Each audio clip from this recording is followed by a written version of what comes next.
Dövlət qulluğu və magistratura imtahanlarında istifadə olunan test tiplərindən biri sahə perimetrlər mövzusuna aid olan test tapşırığının izahına baxırıq. Gəlin görək bizdə şərtlər nə deyir? Təsvir olunmuş ABCD düzbucaqlısında Y və F müvafiq olaraq AD və AB tərəflərinin orta nöqtəsidir. Bunu bildik. Aha. Daha sonra deyir ki, AB-nin uzunluğu 12 cm-dir. Yəni düzbucaqlımızın uzunluğundan söhbət gedir burada. Düzbucaqlımızın uzunluğu 12 cm-dir. 2BC 12-yə bərabərdir. Yəni bizim düzbucaqlımızın eni 6-ya bərabərdir. Düzbucaqlının sahəsini tapmaq üçün enini uzunluğuna vurmaq lazımdır. 12-ni vururuq 6-ya və beləliklə düzbucaqlımızın sahəsinin 72 olduğunu tapırıq. İndi isə gəlin kənarda verilmiş üçbucaqların sahəsini tapaq yoldaşlar. Bunu necə tapmaq olar? Bunu tapmaq üçün biz bilirik ki, AB tərəfinin uzunluğu 12 cm-dir. Onda belə çıxır ki, A-dan F-ə qədər olan məsafəmiz 6 cm-dir.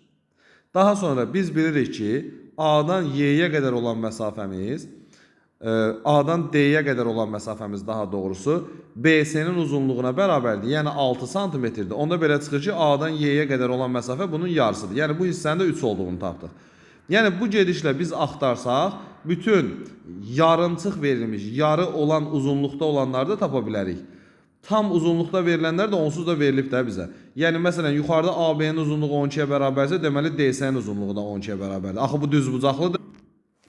Daha sonra gəlin indi sahələri hesablayaq, üçbucaqların sahəsini görək hansı qayda ilə hesablaya bilərik. Birinci növbədə bax burada verilmiş üçbucaqlının sahəsini hesablayıram. Burada verilmiş üçbucağın sahəsini hesablamaq üçün bilirik ki, düzbucaqlı üçbucaqda sahə düsturu belədir ki, katetlərinin hasilinin yarısı, yəni düzbucağa birləşik olan tərəfləri 6 vurulsun 3. Bir-birinə vururuq, 6 vurulsun 3 18 eləyir. 18-in yarısı 9-a bərabərdir. Aha, bunu yadımıza saxlayırıq, tapdıq. Daha sonra gəlin aşağıda verilmiş YDS üçbucağının sahəsini tapaq. Biz bilirik ki, Y-dən D-yə qədər məsafəmiz 3 cm-dir. D-dən C-yə qədər olan məsafəmiz isə yuxarıda qeyd etdiyimiz kimi 12 cm-dir.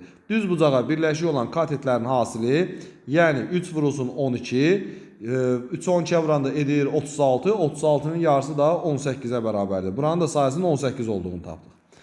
Daha sonra növbəti gedişdə FCB verilmiş üçbucaqlının sahəsini hesablamalıyam. Düzbucağa birləşik katetlər 6 vurulsun 6, 36, yarısı 18-ə bərabərdir. Bunu da tapdıq.